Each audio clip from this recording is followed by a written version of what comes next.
Olá, meu nome é Everson Azevedo, e eu vou apresentar um vídeo agora para vocês sobre a evolução dos genes ROX, como vocês estão vendo aqui. É um artigo que foi usado para designar os alunos para a disciplina de Biologia Molecular e Desenvolvimento na UFPB. E eu fiquei com esse artigo, Evolução dos Genes ROX, Evolution of ROX Genes, que é de Frank Ruddle e colaboradores. E aqui, pelo nome assim, Evolução dos Genes ROX, a gente dá para perceber, né, que é uma disciplina assim, que ela une a biologia do desenvolvimento com a luz da biologia molecular. Assim, procurar entender as moléculas, tudo, a expressão dos genes no desenvolvimento. E essa disciplina, assim, os biologistas moleculares usam vários organismos modelos, né? E dentre eles está a Drosophila, que é uma mosca conhecida como mosca da fruta, que tem os olhos vermelhos, né? Assim, o corpo acastanhado, que eu vou mostrar aqui para frente. E então, esse assunto é um assunto um pouco complexo. Eu vou tentar sintetizar um pouco para deixar menos, assim, deixar mais básico, né, para entender melhor. Então, esse assunto eu também já tinha visto em outras disciplinas, né, e agora voltou à tona nessa disciplina de Biologia Molecular de Desenvolvimento, assim, e dá até mais para aprofundar mais, né? Que, por exemplo, aqui a gente tem a mosca da fruta, né? E já com uma mutação homeótica, que quando a mutação ocorre no complexo antena-pédia, o pé, que seria uma perna da mosca, ela, no desenvolvimento, nasce no lugar da antena. Por isso o nome é antena-pédia. E mais para frente a gente vai ver também que existem outras mutações, né? Que aqui onde tem um halteres, que são um segmento assim parecido com asas, pode nascer outra asa também, né? Com a mutação de outro tipo de gene. Então, Drosophila, Melanogaster, mosca da fruta. Então, aí as estruturas complexas do desenvolvimento, ela assim funciona como uma repetição de itens básicos, né? E na Drosophila a gente vai ver que tem vários parasegmentos que primeiro se diferencia em parasegmentos para depois, em uma etapa posterior do desenvolvimento do embrião, assim, após horas na Drosophila, que é diferente do camundongo, que leva mais um tempo, eles vão tomando assim forma, né? Como, por exemplo, no nosso dedo. Por exemplo, na nossa mão a gente tem primeiro a divisão de todos os dedos, com, assim, sem forma, né? Para depois cada célula ali, com as sinalizações todas, ela ir tomando forma para tomar forma do polegar, do indicador, etc. É assim que funciona o desenvolvimento. E a gente vai ver também que os genes complexos dos genes ROX, eles são divididos na Drosophila, por exemplo, temos 8 genes desse complexo. Ele pode ser dividido em 3 partes, né? Mas os principais são os genes antena-pédia e o bitórax. Então, aqui na outra parte, então, existem 2 complexos principais, que é o antena-pédia, que quando uma mutação ocorre nesse gene, as pernas nascem no lugar da cabeça, como eu havia falado, no lugar da antena da cabeça, e e o complexo bitórax, que as asas, um par de asas extras nascem no lugar dos halteres, que são tipo umas asas diminutas na parte posterior do inseto. E aí a gente vê que esses genes ROX eles servem exatamente para isso, né? Para especificar as diferenças antero-posteriores no desenvolvimento, onde cada segmento, depois de dividido, ele vai ter uma identidade individual, né? E a gente vê que isso, assim, ele se amplia também nos mamíferos e outras espécies posteriores a insetos, né? Que, assim, de acordo com o ancestral comum, o ancestral primitivo que teve primeiro esses genes homeóticos, esses genes ROX, herdado para Drosophila, e dele também veio os genes ROX, que são 4 tipos de genes, que é chamado de clusters, né? São 4 grupos que cada organismo, cada assim, classe de organismo pode ter, que são o ROX-A, ROX-B, ROX-C, ROX-D, né?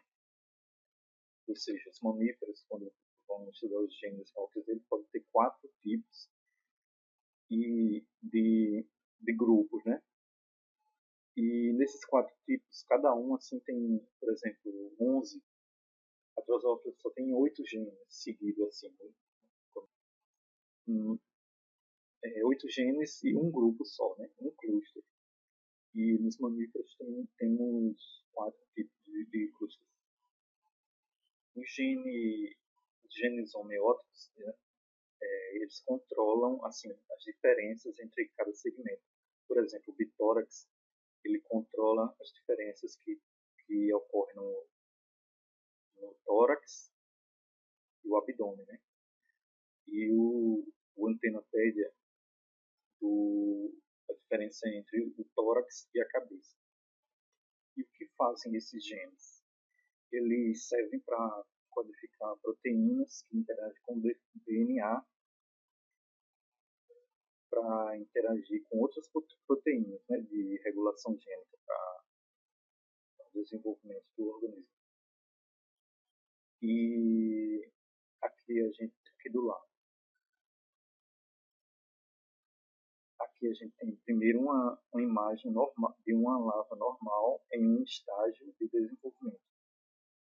E a gente vê que todos os parasegmentos, depois do decorado, né, se não me engano, é em hibridização in situ que eles usam, e todos os parasegmentos aí ocorrem normalmente.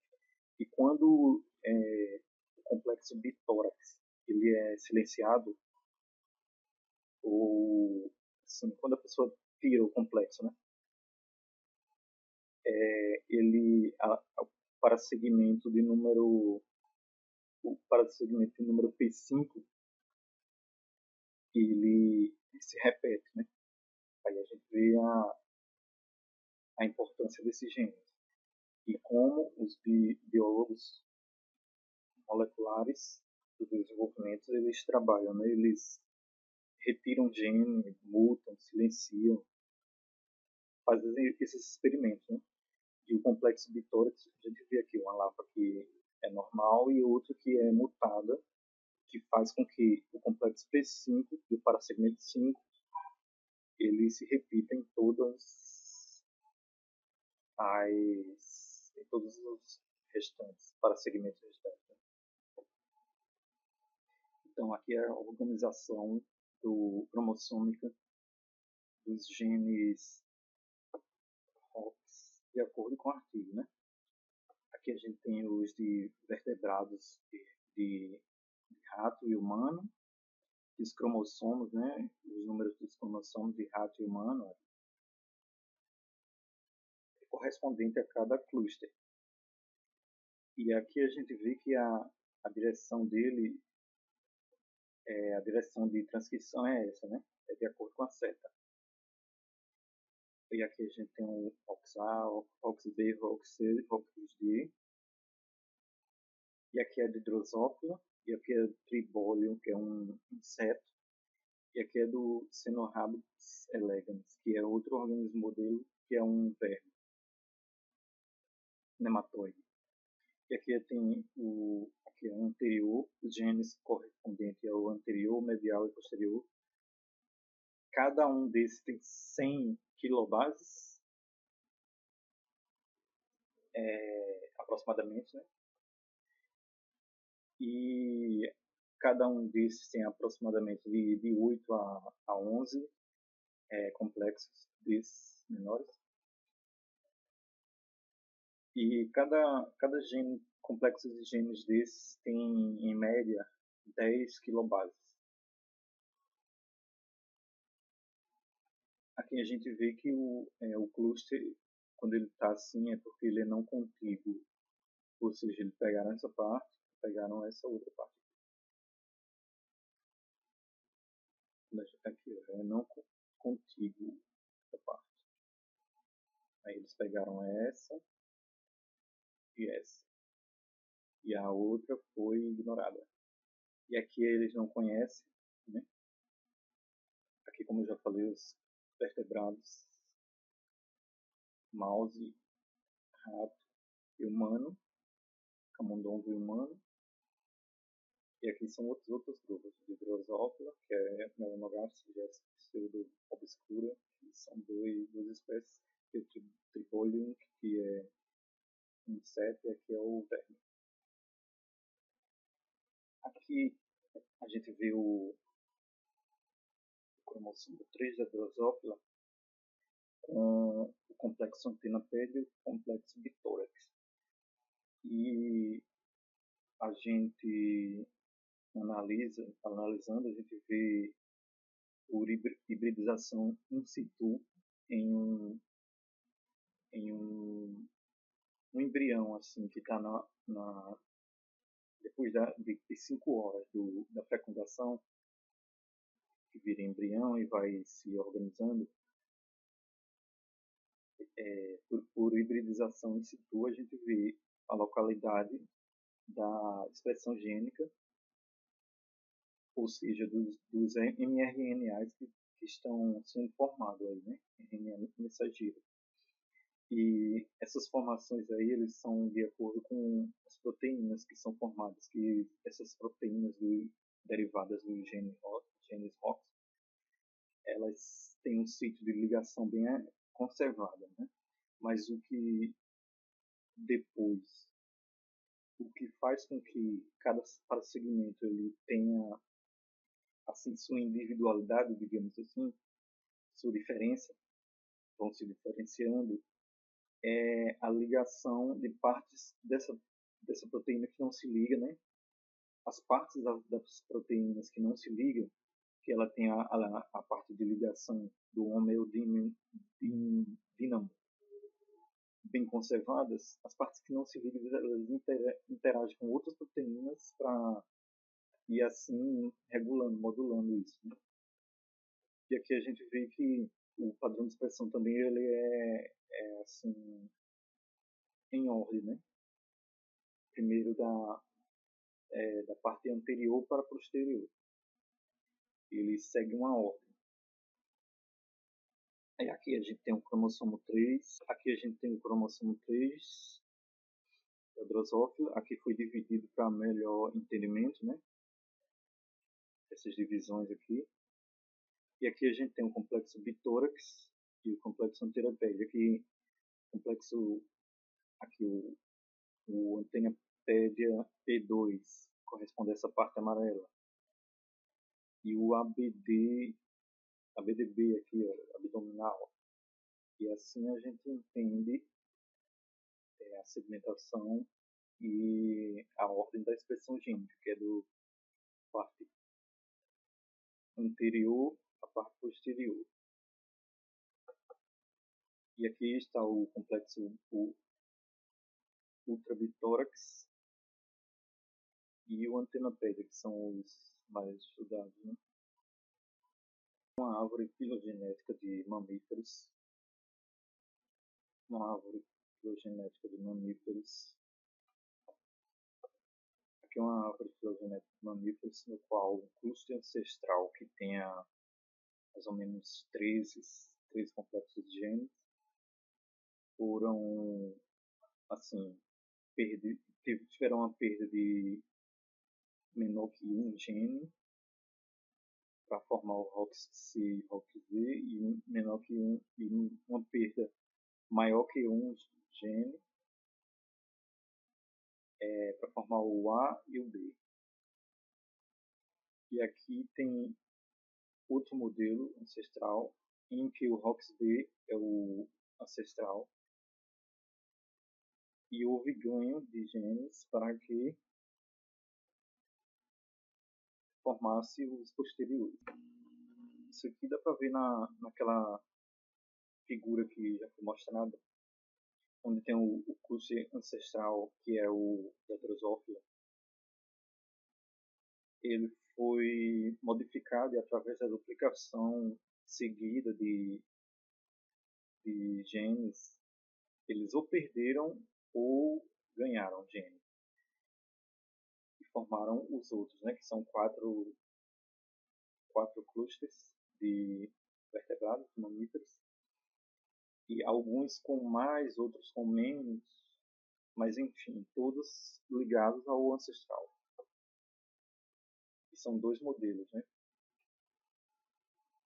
Aqui tem o gene ROX-V, o ancestral, e um ganho de pelo menos 3 para que o evento de duplicação posterior ocorresse. Isso aqui é feito em um programa de computador, por exemplo, o PALP, né, que ele consegue assim calcular as árvores filogenéticas, as relações entre a perda ou o ganho, né, desses genes. E as árvores mais curtas que ficaram com uma confiança maior, né, como a gente vê aí na figura A. Tem outra coisa também que os genes ROX eles são encontrados em todos os metazoários, grupos desses genes, com exceção das esponjas. Então, com essa informação, dá para os biologistas moleculares, assim, até sustentar a monofilia dos grupos, né? Desse grupo, e o metazoa. E a gente vê aqui a esponja, que é a esponja, né? Que é o filo porífera. E aqui está o restante, todo o restante, o metazoa. E também esses genes ROX eles servem para assim, para poder explicar a padronização axial que esses organismos eles desenvolveram na evolução. Outra coisa que pode ser vista são, por exemplo, se a perda de genes ela tá se a perda de genes ela está diretamente relacionada ao padrão, né, que os organismos formam, por exemplo, a forma radial, né? Eles podem estudar se a ausência ou presença dos genes foi que fez com que esses organismos chegassem até esse padrão. Esses organismos mais assim, posteriores ao surgimento dos poríferos. Né? A diferença. A gente vê aqui que o complexo ROX tem um complexo ROX ancestral, né, um cluster com 1, 2, 3, 4, 5, 6, 7 genes. A gente aqui tem o complexo ancestral que deu origem ao complexo ROX da Drosophila. Esse ancestral também deu origem ao que hoje é o complexo ROX dos mamíferos. E a gente vê que aqui tem que cada complexo de gene desses foram duplicados. Por exemplo, o ROX6 do ancestral foram duplicados repetidamente para formar o Antennapedia e o Ultrabicthorax, que os biologistas eles veem uma semelhança, né, quando vai estudar esses genes. Então, o genes ROX central ele também foi duplicado repetidas vezes para formar os quatro, para formar essa parte aqui, e o cluster inteiro foi duplicado repetidamente para formar os quatro complexos do mamífero, né? E aqui do lado esquerdo a gente tem cada segmento correspondente aos genes, ao complexo de genes, né? E aqui a gente tem o ultrabitórax e o antennapedia, que são o vermelho e o azul aqui. O ultrabitórax, a gente vê quando ele está mutado, essa perna aqui, ela nasce na antena. Por isso que não, a antennapedia, né? Essa perna aqui, ó, azul, ela nasce na antena quando está mutado, né? E o ultrabitórax, a gente vê que os halteres aqui, essa, essa parte dessa asa, ela nasce repetida aqui no haltere desse UBX aqui vermelho. Ele nasce repetido. E aqui estão correspondentes em mamífero, né? E a gente vê, aqui tem o cérebro anterior e posterior, né, que corresponde a essas três partes aqui. E a parte posterior é essa que vem depois. Assim, eles também fizeram como experiências, né? Eles pegam genes daqui de mamíferos e colocam em drosófila e vê que funciona. A drosófila nasce sem mutações bizarras, né? Sem modificação bizarra no organismo. E quanto à evolução, a gente vê aqui do ancestral para a drosófila ou para os mamíferos, alguns genes eles foram duplicados, a gente vê que duplica, ou alguns outros foram cooptados para outros propósitos. Aqui foi escolhido um genes ROX para ser assim, para que os produtos desses genes forem, quando expressos, eles forem corados assim por hibridização in situ. E a gente vê aqui que a vista dorsal e a vista lateral de um embrião de camundongo com um gene daquele complexo ROX expresso, né? E quanto mais, aqui está vendo aqui o limite do segmento, assim, esse limite ele será mais anterior, ou seja, mais para cima na cabeça, assim. Quanto mais esses genes eles vão ser mais anterior, quanto mais a posição for anterior no cromossomo, né? Mais no início ele tiver, ele vai ser mais anterior, mais posterior.